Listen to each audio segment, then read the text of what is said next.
이번에 HD현대가요, 인도를 제2의 울산으로 조성하겠다라는 소식이 전해지면서 HD현대그룹주들 그리고 조선 기자재 기업들의 움직임이 오늘 굉장히 긍정적입니다. 오늘 마켓 A컷으로 준비한 사진은요, 인도 조선소의 MOU 현장을 저희가 A컷으로 준비를 했고요. 사이가 굉장히 좋아 보입니다. 훈훈해 보이는 그러한 장면인데요. 그렇다면 HD현대는요, 왜 하필 인도의 조선소를 특히나 제2울산으로 일컬을 정도로 크게 만드는 걸까요? 우선 이번에 3조 원대 규모의 조선소를 건설한다고 하고요. 지도를 보시게 되면 인도에서 좀 아래쪽에 있는 타밀나두주의 투투쿠디가 유력하게 지금 이야기가 나오고 있습니다. 투자 규모가 달러로 환산하면 20억 달러 정도의 규모로 보이고요. 신규로 한국형 조선소를 직접 건설한다는 거에 그 의미가 있는 듯합니다. 프로젝트의 타임라인을 보게 된다면 올해 7월에 우선 코친 조선소의 기술 영역 MOU를 맺었고요. 그리고 11월에 인도 해군 상륙함에 대한 협력을 앞으로 더 확대한다라는 이야기가 나왔습니다. 이 코친 조선소가요, 해군과 관련된 그런 걸 건조하는 곳이라고 보시면 될 것 같고, 타밀나두주에는 신규 조선소 MOU 같은 경우에는 민간 관련된 조선 협력을 더 강화한다라고 봐주시면 좋을 것 같은데요. 이렇게 HD현대가 제2의 생산 기지를 구축하기 위해서 올해 계속적으로 MOU를 맺으면서 협력 관계를 공고히 했고요. 이번 프로젝트가 단기적으로 끝나는 게 아니라 20년까지 봐야 되는 중장기 프로젝트다라는 평가를 받고 있습니다. 다음 장 이어서 확인해 보도록 하겠습니다. 그렇다면 왜 하필 인도일까요? 인도의 조선업 시장이요, 정말 기하급수적으로 성장할 것이다라는 장밋빛 전망이 많이 나오고 있습니다. 인도의 선박 건조 수리 시장 규모를 보게 된다면 지난해 11억 2천만 달러 정도로 지금 추산이 되고 있는데요.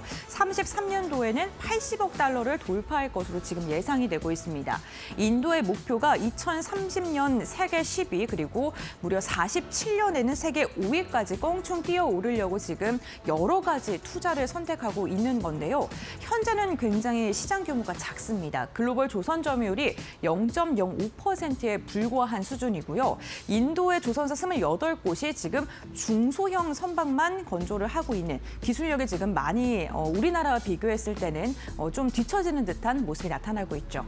그래서 인도가 이렇게 조선업에서 경쟁력을 갖추기 위해서 대규모 프로젝트를 진행을 한다고 하는데요. 이름은 마리타임 암리칼 비전 2047이라고 합니다. 47년에 세계 5위의 조선 강국이 되겠다라는 거겠죠. 이를 위해서 전국의 조선 거점을 5곳을 육성하는데 이번에 지금 계약을 MOU를 맺은 타밀나두도 포함되어 있는 것으로 확인이 되고 있고요. 이를 위해서 조선 투자에 무려 1,300조 원가량을 투자하고 상선을 1,000척 정도 더 확대해서 총 2,500척 규모로 지금 확대를 할 예정이라고 하고요. 여기에다가 정부의 주도적인 정책이기 때문에 대규모의 보조금이라던가 세제 혜택에 대한 지원 기대감까지 커지고 있는 상황입니다. 이렇게 정부가 많이 투자하다 보니까 우리 기업들도 당연히 수혜를 입을 수 있겠죠. 그렇다면 인도는 왜 HD현대를 선택을 했을까요? 지금 HD현대가요, 7월 달에 코친 조선소 MOU를 맺었다라고 이야기를 드렸는데 이 코친 조선소의 전경이고요. 여기서 군함과 관련된 건조 이야기가 지금 나오고 있는 상황입니다. 인도 같은 경우에는 자원이라던가 땅이 굉장히 풍부하고 넓다는 그런 강점을 갖고 있지만 기술력이 상대적으로 부족한 게 현실입니다. 그런데 HD현대가 세계 1위의 선박 조선 기술을 갖고 있고요.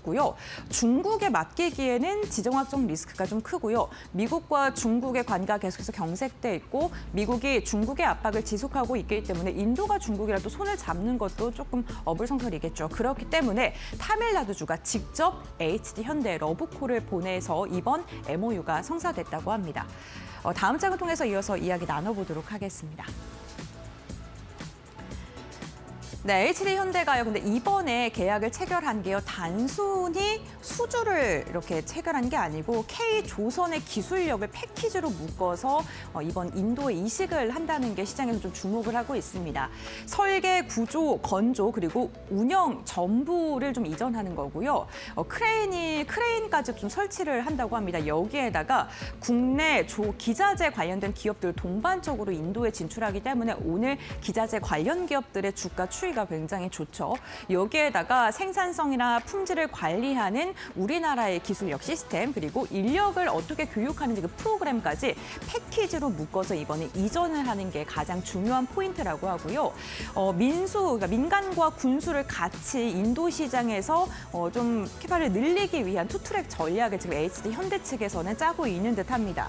코친 조선소에서 군함과 항공 모함을 그리고 이번 신규 MOU를 맺는 조선소에서 컨테이너와 상선 같은 경우를 건조하는 것을 지금 목적으로 하고 있고요. 여기서 중요한 게 인도의 해군 사업에 우리 기업들이 직접적으로 연결이 가능하다는 점 또한 주목을 해주시면 좋을 것 같습니다. 기존에 HD 현대라던가 조선 관련된 기업들이 수주를 중심으로 움직였다면 이제는 여기서 한 발 더 나아가서 해외에 이제 직접 조선소를 건설하고 있는 거고요. HD 현대 글로벌 조선벨트를 보게 된다면 베트남과 필리핀을 시작으로 해서 사우디에는 합작 법인을 설립을 했고요. 페루에서는 호위함을 중심으로 건조를 진행을 하고 또 미국에서는 마스가 프로젝트를 지금 진행을 하고 있는 상황이죠. 여기에다가 이번 인도에서 초대형 신규 프로젝트가 진행이 되는 건데 이게 스미스 프로젝트라고 합니다. 이렇게 마스가에 넘어서 스미스까지 점점 더 해외에서 판로를 넓혀가고 있는 HD 현대이기 때문에 이에 대한 기대감이 오늘 주가에도 반영이 되고 있고요. 조선 관련된 기업들의 랠리가 앞으로 더 이어질 것이다라는 긍정적인 전망까지 나오고 있습니다. 인도 시장을 그렇다면 주목하는 이유, 탈중국 시대의 인도가 최대 수혜가 될 수 있다라는 분석이 함께 제기되고 있기 때문입니다. 미국과 중국의 갈등이 커지면 커질수록 글로벌 공급망, 파이프라인을 어떻게 분산시키는지에 대해서 시장은 그 중요성을 인식을 하고 있고요. 인도가 새로운 제조의 허브로 지금 이야기가 나오고 있습니다.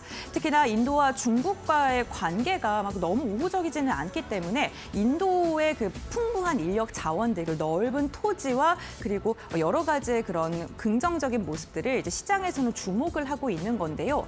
다만 리스크도 있긴 합니다. 노동 규제 그리고 원가나 품질이 질을 좀 좋게 업그레이드 해야 된다는 부분도 있고요. 그리고 우리나라 입장에서는 인도 시장에 대규모로 투자를 해야 한다는 부담감도 있습니다. 인도라던가 중국 그런 기업 그런 국가들이 투자를 했을 때 정부 차원에서 또 이렇게 막게 된다면 이게 또 기업들 입장에선 부담으로 작용할 수 있기 때문이겠죠. 하지만 국가 정책과 글로벌 수요가 현재 동반되고 있기 때문에 조선 업종의 슈퍼사이클에 또다시 진입을 하면서 이 랠리가 더 이어질 가능성에 대해서 현재 시장에서는 주목하고 있다는 거고요. 그렇다면 수혜 종목은 어떤 게 있을까요? 정말 많은 기업들이 있는데 오늘은 조선과 그리고 엔진, 기자재 일부 종목들만 적어봤습니다. 조선 같은 경우에는 HH현대중공업과 한국조선해양, 삼성중공업, 하나오션, 당연히 조선 3사들을 봐야 될 것 같고요. 엔진 쪽 같은 경우에는 HD 현대 마린 엔진도 보셔야 될 것 같고 한화엔진과 SX 엔진도 좀 주목을 해보시면 좋을 것 같습니다. 특히나 이 두 종목의 움직임이 이런 조선 관련된 이슈가 있을 때 강력하게 튀어오르는 경향이 있기 때문에 한번 보시는 게 좋고요. 기자재 같은 경우에는 태용이라든가 현대임스, 삼형엠텍 그 가운데서도 인도와 관련돼서는 HD 현대 그룹주들과 함께 지금 협력을 맺고 있는 기자재라든가 엔진 기업들을 눈여겨보시면 좋을 것 같고요. 결국에는 이런 게 다 철강이라든가 후판과도 연계가 되기 때문에 관련 기업들도 수혜가 입을 수 있다라는 분석도 함께 제기되고 있으니까요. 이 부분까지도 함께 참고해 보시면 좋을 것 같습니다. 이제 미국을 넘어서 인도 시장까지 나가고 있는 우리 조선 기업들입니다. 과연 조선주들의 랠리가 내년 초에도 또 다시 우리 시장을 강하게 끌어올리는 동력으로 작용할 수 있을지 이 부분도 함께 주목해 보시면 좋을 듯합니다.